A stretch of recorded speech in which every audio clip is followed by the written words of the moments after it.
Welcome to லக்ஸ்பேட் story. நம்ம சேனலை subscribe பண்ணாதவங்க பண்ணிக்கோங்க. கதையை ஃபுல்லா பாருங்க. வாங்க கதைக்குள்ள போலாம். ஒரு அழகான காட்டுக்குள்ள எல்லா பறவைகளும் சந்தோஷமா வாழ்ந்து வந்தாங்க. அந்த காட்டுல ரோசி குருவி தன்னோட குழந்தையோட வாழ்ந்து வந்தது. ரோசி குருவி ரொம்ப ஏழை குருவியாகவும் இருந்தது. அதனால அந்த காட்டுல வாழ்ற எல்லா பறவைகளும் ரோசி குருவி கூட பேசக்கூட மாட்டாங்க. அதே காட்டுல கோரிக்காகவும் ராணிக்காகவும் வாழ்ந்து வந்தாங்க. அவங்க ரொம்ப பணக்காரங்களாகவும் இருந்தாங்க. அவங்களுக்கு சொந்தமா ஒரு பெரிய மாம்பழ தோட்டமும் இருந்தது. அவங்க ரெண்டு பேர்த்துக்கும் ஒரு குட்டி பையனும் இருந்தான். கோரிக்காகத்துக்கிட்டையும் ராணி காத்துக்கிட்டையும் ரொம்ப அதிக பணம் இருந்தனால அந்த காட்டிலேயே ரொம்ப திமிர் பிடிச்சவங்களா வாழ்ந்து வந்தாங்க. அம்மா அம்மா, நான் என்னோட ஃப்ரெண்ட்ஸோட சேர்ந்து அந்த மாம்பழ தோட்டத்துல போய் விளையாட போறேம்மா. எனக்கு அந்த மாம்பழ தோட்டத்துக்குள்ள விளையாடுறது ரொம்ப பிடிக்கும்மா. பிங்கி, அவங்கெல்லாம் ரொம்ப பணக்கார பறவைங்க. உன்னை ஏதாவது சொல்லிட போறாங்க. அப்படிலாம் எதுவும் சொல்ல மாட்டாங்கம்மா. நான் போய் என்னோட நண்பர்களோட சேர்ந்து விளையாட போறேம்மா. அம்மா, நான் என்னோட தோழி மிட்டு புறாவை கூப்பிட்டுக்கிட்டு அங்கிருந்து நானும் மிட்டுவும் அந்த பழக்காட்டுக்குள்ள போய் விளையாட போறோம்மா. சரி, போயிட்டு இருட்டுறதுக்குள்ள வீட்டுக்கு வரணும்.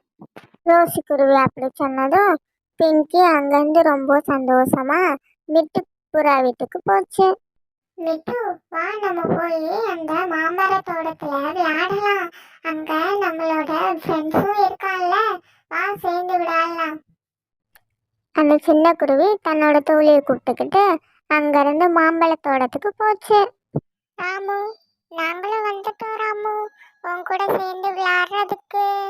வாங்க தோழிகளே, நம்ம 3 பேரும் சேர்ந்து விளையாடலாம் அப்படின்னு சொல்லிட்டு அந்த 3 சின்ன குருவிங்களும் அந்த காட்டுக்குள்ள விளையாண்டுட்டு இருந்தாங்க. அப்போ ராணிக்காகவும் கோரிக்காகவும் அந்த காட்டுக்கு வந்தாங்க. ராமு, நான் இந்த ஏழை பறவை கூட எல்லாம் ஒன்னா சேர்ந்து விளையாடக்கூடாதுன்னு சொல்லியிருக்கேல. நம்ம நிலைமை என்ன, அவங்க நிலைமை என்ன? நம்ம ரொம்ப பணக்காரங்க, அவங்க ரொம்ப ஏழை. நம்ம அவங்க கூட எல்லாம் சேர்ந்து விளையாடவே கூடாது. சின்ன குருவிங்களா, ஏதாவது பணக்கார பிள்ளைங்க கிடைச்சா அவங்க கூட நட்பா வச்சுட்டு அங்க வந்து பழங்களை சாப்பிட்டுட்டு போலான்னு வந்தீங்களா?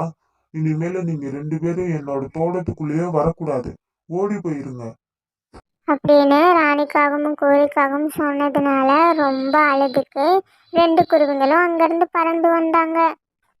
பிங்கி, இனிமேலும் நம்ம அந்த தோட்டத்துக்கே போக வேணாம். அந்த ஆன்ட்டி நம்மள ரொம்ப கேவலமா பேசுது. நம்ம ஏழையா பிறந்தது ரொம்ப தப்பு. நம்மளும் பணக்காரங்களா பிறந்திருக்கணும். சரி பிங்கி, நீ உன்னோட வீட்டுக்கு போ, நான் என்னோட வீட்டுக்கு போறேன் அப்படின்னு சொல்லிட்டு மிட்டுப்புறா அங்கிருந்து பறந்து போச்சு. பிங்கியும் அங்கிருந்து பறந்து தன்னோட வீட்டுக்கு ரொம்ப சோகமா போச்சு. பிங்கி, உனக்கு என்னாச்சு? ஏன் சோகமா இருக்க? காலையில நண்பர்களோட சேர்ந்து விளையாட போறேன்னு ரொம்ப சந்தோஷமா போனேன்.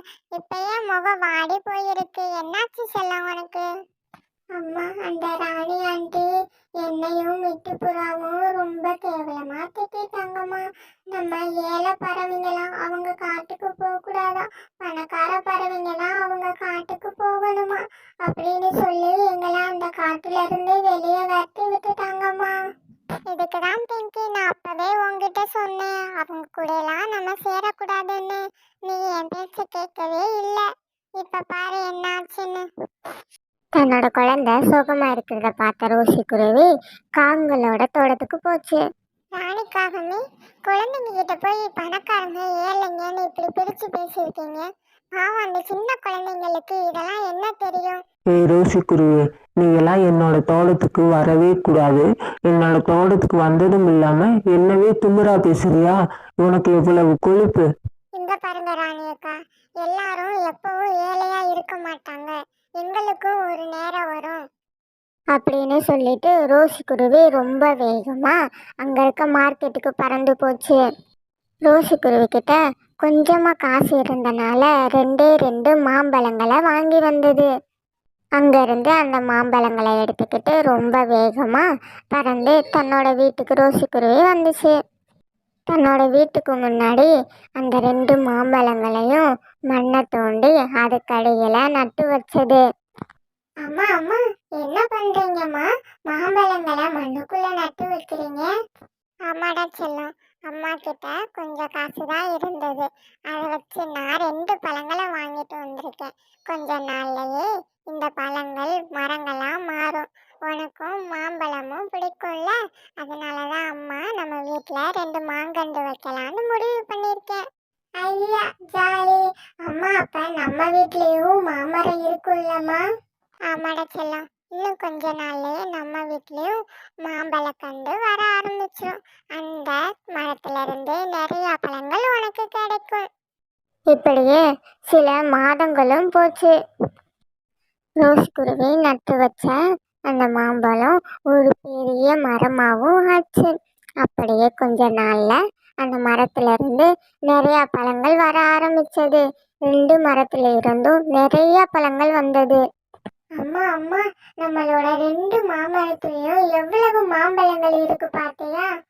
ஆமாடா செல்லம், நீ ஒரு பழத்தை எடுத்து சாப்பிட்டு பாரு, ருசி எப்படி இருக்குன்னு சொல்லு அப்படின்னு சொன்னதும் அந்த பிங்கி ஒரு மாம்பழத்தை எடுத்து சாப்பிட ஆரம்பிச்சது. அம்மா அம்மா, பழம் ரொம்ப சுவையா இருக்குமா? நான் இந்த மாதிரி பழத்தை இப்பதாம்மா சாப்பிடுறேன். அவ்வளவு சுவையா இருக்குமா? உடனே ரோசி குருவி அந்த மரத்துல இருக்கிற எல்லா பழங்களையும் பறிச்சுட்டு போய் தன்னோட தோட்டத்துல அந்த எல்லா பழங்களையும் நட ஆரம்பிச்சது. அந்த தோட்டம் முழுக்க மாம்பழங்களை நட்டு வச்சது. அம்மா அம்மா, இனிமே நம்ம தோட்டத்திலையும் மாம்பழ கண்டு இருக்குல்லம்மா? அந்த கண்டு பெரிய மரமாகி நம்ம வீட்டுல வச்சிருக்க மரம் மாதிரி பெரிய மரமாகி நிறைய பழங்களை கொடுக்கும்லம்மா? ஆமாடா செல்லம், நம்ம தோட்டம் முழுக்க நிறைய மாம்பழங்கள் கிடைக்கும். இப்படியே சில மாதங்களும் ஆச்சு. ரோசிக்குருவி தோட்டத்துல இருக்க எல்லா மரங்களும் மாம்பழங்களை கொடுக்க ஆரம்பிச்சது. அந்த மாம்பழங்களை எல்லாம் ரோசிக்குருவி தன்னோட சந்தையில வித்துச்சு. ரோசிக்குருவிக்கு ரொம்ப அதிகமா பணமும் கிடைச்சது. அந்த பணத்தை வச்சு தன்னோட வீட்டை ஒரு பெரிய வீடா ரோசிக்குருவி மாத்துச்சு. கோரி, நீ கேள்விப்பட்டியா? அந்த ரோசிக்குருவி தோட்டத்துல நம்மள மதியம் மாம்பழங்கள் வச்சு இப்ப பெரிய வீட்டையும் கட்டிடுச்சு. போற போக்க பார்த்தா அது நம்மளை விட பெரிய பணக்காரி ஆயிரும் போல இருக்கே. ஆமா ராணி, ஆனா அந்த குருவிங்களை நம்ம பணக்காரங்களாக்க விடக்கூடாது. நம்ம எப்படியாவது அந்த தோட்டத்தை விலைக்கு வாங்கிடணும். அது மட்டும் இல்லாம அந்த ரோசி குருவி காட்டுல விளையிற எல்லா மாம்பழமும் ரொம்ப சுவையாவும் இருக்காம். வா கோரி, நம்ம இப்பவே போய் அந்த தோட்டத்தை விலை பேசலாம் அப்படின்னு பேசிக்கிட்டே ராணிக்காகவும் கோரிக்காகவும் ரோசிக்குருவி வீட்டுக்கு பறந்து வந்தாங்க.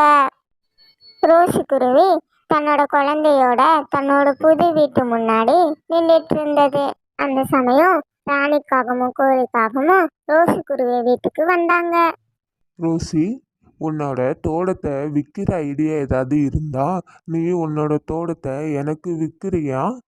என்னோட தோட்டத்தை விற்கிற ஐடியா எனக்கு இல்லை ராணியக்கா. அன்னைக்கு ஏதோ சொன்னீங்களே என் குழந்தைகிட்ட, பணக்கார வீட்டுக்கு சேலக்குருவிங்க எல்லாம் வரக்கூடாதுன்னு. அப்படி பார்த்தா இப்போ நீங்க என்ன தேடி வந்திருக்கீங்க? இப்போ நான் பணக்காரின்றனால நீங்க என் வீட்டுக்கு வாசல் தேடி வந்திருக்கீங்களா? ராணியக்கா, ஒண்ணு புரிஞ்சுக்கோங்க, பணம் இன்னைக்கு வரும் நாளைக்கு போகும். பணக்காரங்க ஏழையாகலாம், ஏழைங்க பணக்காரங்களாகலாம். காலங்கள் எப்படி வேணா மாறும், அதை நீங்க புரிஞ்சுக்கோங்க. ரோசிக்குருவி அப்படி சொன்னதும் அந்த 2 காங்களும் அங்கிருந்து பறந்து போயிட்டாங்க. பிங்கியும் அந்த மிட்டு புறாவும் அவங்களோட மாம்பழ தோட்டத்துக்குள்ள ரொம்ப சந்தோஷமா விளையாண்டுட்டு இருந்தாங்க. குழந்தைங்களா, இந்த கதையில இருந்து நம்ம என்ன தெரிஞ்சுக்கிறோம்னா, எப்பவுமே ஏழையா இருக்கவங்க பணக்காரங்களாகவும் மாறலாம், பணக்காரங்களா இருக்கவங்க ஏழையாகவும் மாறலாம். காலங்கள் மாறி மாறி வரும்.